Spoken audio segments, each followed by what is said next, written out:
je me suis rasé les cheveux.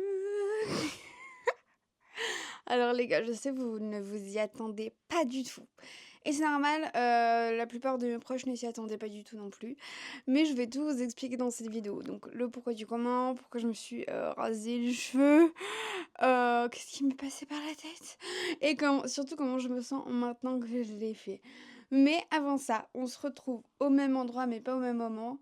Faille spatio-temporelle, pourquoi je me suis rasé les cheveux. 14 février 2025, aujourd'hui je vais me raser les cheveux dans quelques heures. Là il est 10h30 et j'ai rendez-vous à midi quart. Donc je vais me préparer avec vous, je me laisse 30 minutes pour me préparer. Parce que sinon ça va prendre beaucoup trop de temps et j'aurai pas le temps parce que avant j'allais au magasin, mais là je vais me préparer et pendant cela je vais vous raconter ce qui s'est passé, le cheminement qui s'est passé dans ma tête pour que j'en arrive à raser mes cheveux. Voilà, donc il faut absolument que je vous raconte ce qui m'est arrivé en ce début 2025 pour que vous compreniez parce que sinon vous allez rien comprendre. À la fin de l'année 2024, j'ai commencé à avoir un dérèglement hormonal. Alors, j'ai pas trouvé ça très inquiétant au début, mais on va pas se mentir, ça a commencé à être de pire en pire, donc j'ai dû consulter un gynécologue, donc ma gynécologue de base, que je prends d'habitude, et on a remarqué que j'avais un kyste à l'ovaire. Youhou! Enfin, deux kystes précisément, un kyste à l'ovaire gauche et un kyste à l'ovaire droit. Celui de gauche était beaucoup plus gros, donc il fallait plus le surveiller. J'ai donc dû faire une IRM, une IRM pour voir si tout allait bien. Et en fait, à cette IRM, on a vu que ce n'était pas un kyste. Malheureusement, c'était une tumeur. Une tumeur donc à l'ovaire. Évidemment, on a commencé à s'inquiéter parce que c'était donc c'était une tumeur, mais on savait pas si elle était bénigne ou si elle était maligne. Donc si c'était un cancer ou si c'était pas un cancer.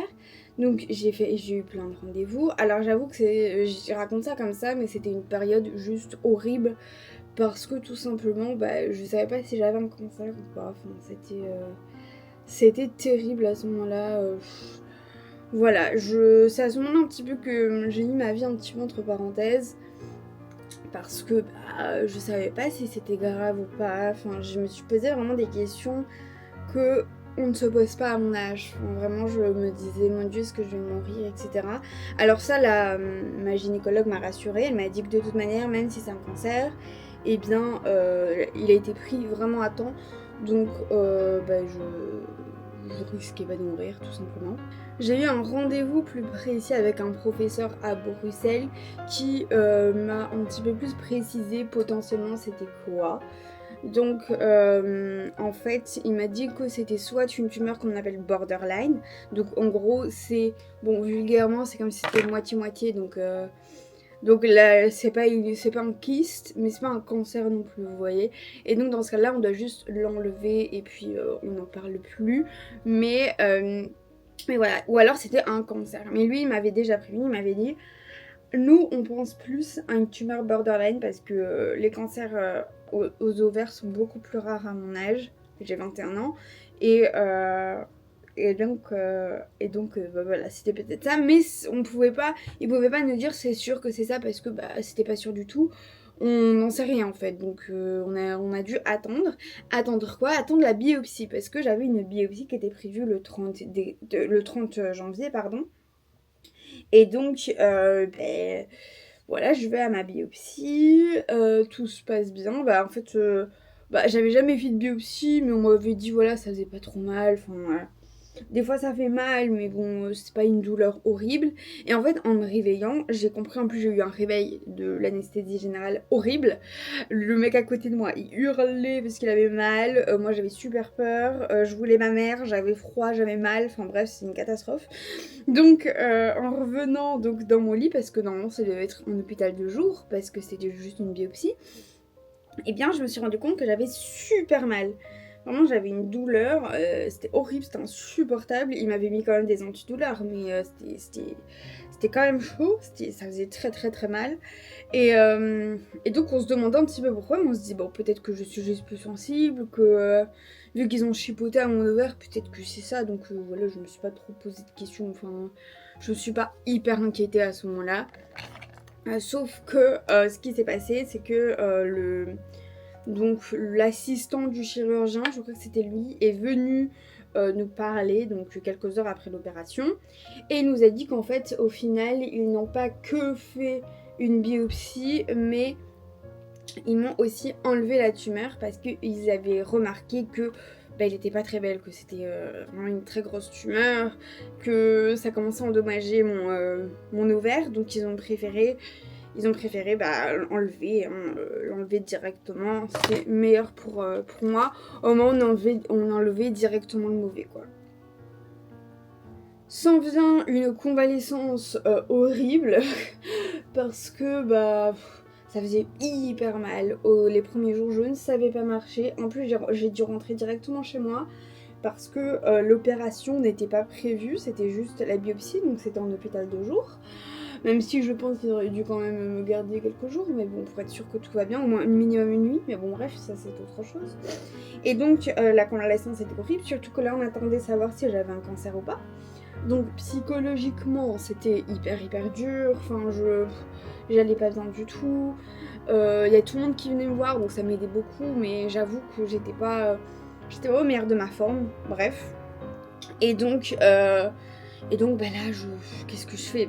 J'attends, j'essaie de guérir, de me remettre de l'opération, parce que du coup, normalement, ça devait être qu'une biopsie, mais au final, c'était quand même une opération assez lourde. Donc c'est normal que la convalescence ne soit pas rapide, quoi. Même encore maintenant, on est 2 semaines après, et bien, même 3 semaines. Oui, on est 3 semaines après. Non, 2 semaines, je sais plus, bref. On est 2 semaines, je crois, après.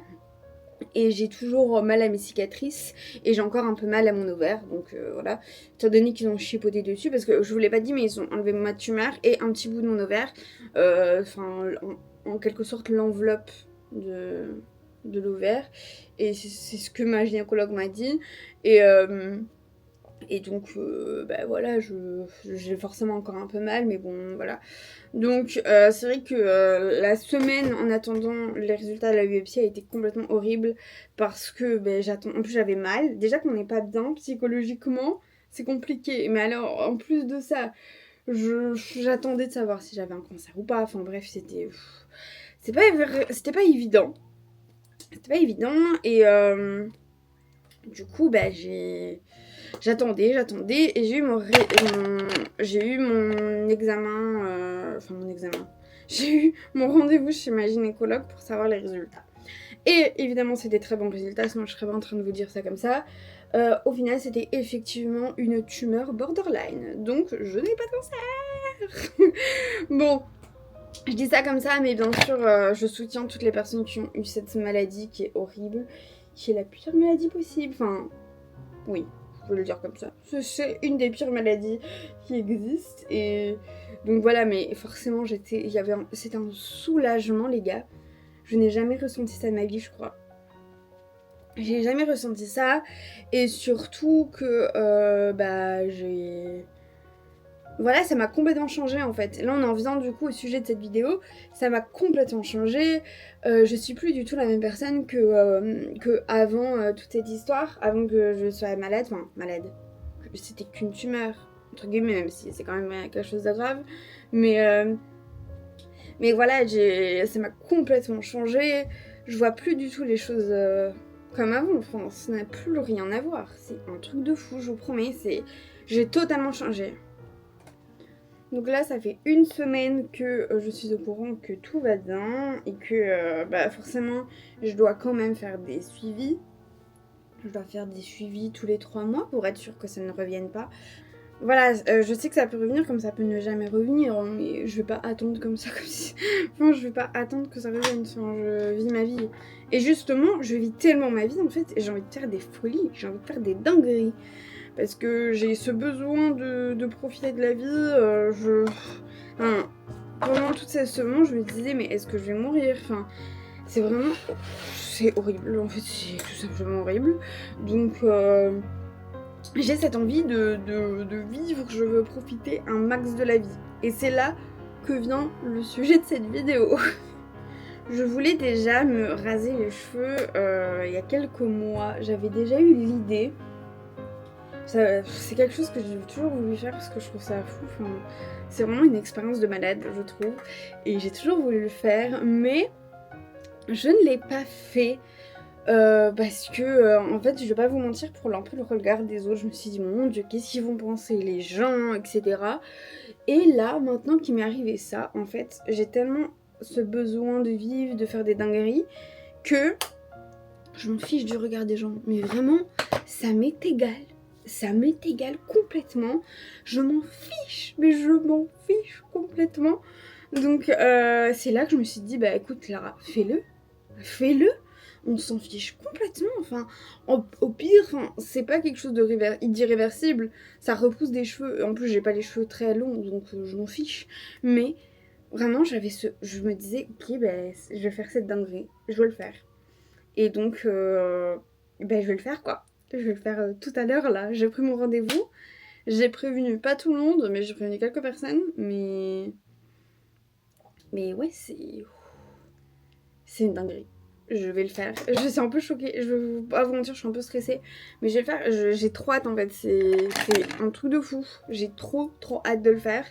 Ça va me... Enfin, en fait, c'est une expérience. Et puis, je me suis toujours posé la question de quelle forme mon crâne a. Donc, je vais le savoir, quoi. Ça fait super longtemps que je me suis plus maquillée parce que forcément, à partir de ce moment-là, pendant tout le cheminement, je me suis pas maquillée parce que j'avais pas envie, j'étais pas dans mon assiette, donc forcément, j'avais pas envie de faire ça. Donc là, je vais me faire un look comme j'aime, vraiment un look hyper dark et tout comme j'aime dans les make-up, quoi. Bon, mon crayon n'est pas du tout taillé, ça va me faire super mal, mais c'est pas grave. J'ai trop hâte en fait. Là, c'est dans 2 heures, j'ai trop hâte. J'ai trop hâte du mouvement. Je parle beaucoup, hein. Oh là là. Alors, quelques heures après, c'était mon rendez-vous. J'ai été chez le coiffeur pour me raser les cheveux. Alors, de base, je voulais le faire moi-même, mais j'avais peur de faire une bêtise, donc je me suis dit, je vais quand même prendre un rendez-vous chez le coiffeur. Donc, j'ai été chez le coiffeur et je me suis rasé les cheveux. Alors, de base, je voulais filmer, sauf que y avait... J'étais pas tout seul dans le salon et puis c'était un peu gênant, donc j'ai filmé que le début du moment fatidique où, bah, la boulazette, quoi. Le moment où elle m'a rasé les cheveux, c'était un moment de libération. Genre vraiment, quand elle me les rasé, j'étais là, waouh, mais non, c'est bon, j'ai plus de cheveux. Enfin, j'en ai encore, hein, vous voyez, mais je me disais, waouh, enfin, c'est bon, je les ai rasés maintenant. Et franchement, je me suis dit, wow, ça va tellement être facile le matin. Mais surtout, je me suis dit, maintenant j'ai une autre tête, ça va être incroyable en fait. Je vais pouvoir explorer plein de styles et j'avais trop hâte. Donc quand je l'ai fait, j'étais trop contente. J'ai fait des photos et je les ai évidemment envoyées à tous mes proches qui étaient choqués. Mais ouais, la plupart du temps, les gens appréciaient vraiment. Bon, ils sont un peu choqués parce que j'avoue, dans ma famille, j'ai beaucoup de personnes qui sont beaucoup plus vieilles que moi et donc ils ne comprenaient pas. Selon ces personnes, une fille, ça a des longs cheveux. Bon, je suis pas du tout d'accord avec ça. Mais bon, bref. Mais au final, tout le monde a apprécié ma tête avec. Je trouve que j'ai une bonne petite tête avec ces cheveux-là. Donc, ouais, moi, au final, j'aime bien. Lorsque je me suis rasé les cheveux, j'avais super peur de perdre de ma féminité. Alors, c'est peut-être parce que le fait que beaucoup de gens m'ont dit que j'allais plus être féminine avec. Mais j'avais super peur de ça. Et au final, comme vous pouvez le voir, je suis toujours hyper belle. Nous sommes actuellement le lendemain de mon rasage de cheveux. On sommes en train de manger. Moi, je mange un petit hamburger qui a pris 10 plombes à arriver parce que la livreuse avait oublié. Bref. Et encore, j'ai pas mon coca. Bref. La coca, il n'est jamais arrivé. T'as fini ton truc d'ailleurs? Ouais. Je vais aller chercher un truc en bas, c'est pas grave. Du coup, je vais te demander, qu'est-ce que t'en penses de tes airs? sur mes cheveux? De tes airs, ouais, alors bah, écoute, franchement, ça te va hyper bien. J'avoue, j'étais quand même stressée parce que je fais. Voilà, j'étais un peu. Attends, elle va couper ses cheveux, je vais la retrouver chauve, ça y est. Sur un coup de tête, plus rien. Et, mais franchement, j'adore. Franchement, c'est trop beau. Ça te change. Et bah, ça se voit que c'est toi, c'est toi quoi. Ouais, Donc, j'ai envie de faire des expériences. bah, c'est bien, surtout c'est pas à 50 ans qu'on va faire des expériences quoi. Donc franchement, ouais, moi, franchement j'ai adoré. Surtout que j'étais en classe et que je vois la photo, je fais, parce qu'elle m'a envoyé une photo quand elle a coupé ses cheveux, je fais, ah ok, elle l'a vraiment fait, c'était vraiment un fait, elle l'avait vraiment fait, c'était, bah, c'est trop bien en fait. Et ouais, Voilà. dinguerie, hein. Ouais. Merci madame. Bonne année. Bonne santé et bien sûr, Joyeux Noël. Bref, franchement, je suis trop contente de l'avoir fait. Là, je sais pas trop c'est quoi mes projets pour l'instant. Je sais pas si je les garde ainsi. Parce que là, par exemple, je me vois au miroir et j'aime beaucoup. Ou alors, est-ce que je les laisse pousser? Peut-être genre un renouveau, je sais pas trop. Mais pour l'instant, en tout cas, je les laisse ainsi. J'ai les cheveux qui poussent très très vite, donc ils vont vite pousser, je le sais. Donc je sais pas si je les rase après. Enfin bref, je sais pas trop. En tout cas, moi, là, j'apprécie, j'aime bien. Et on verra pour plus tard, quoi. Voilà, cette vidéo est terminée, j'espère qu'elle vous aura plu. Alors n'hésitez pas à vous abonner pour suivre de plus en plus de mes aventures et de mes défis fous. Enfin, je sais pas si on peut appeler ça un défi, mais bon, c'est pas quelque chose qu'il y a quelques mois j'aurais pensé faire. Voilà, même s'il y a quelques mois je voulais le faire, mais c'était pas encore très concret. Donc, merci beaucoup d'avoir regardé cette vidéo. N'hésitez pas à vous abonner, donc comme je disais, à commenter et à mettre un petit like, et aussi à vous abonner à mon Instagram. Je vous fais plein de bisous et je vous retrouve pour de prochaines vidéos. Bisous!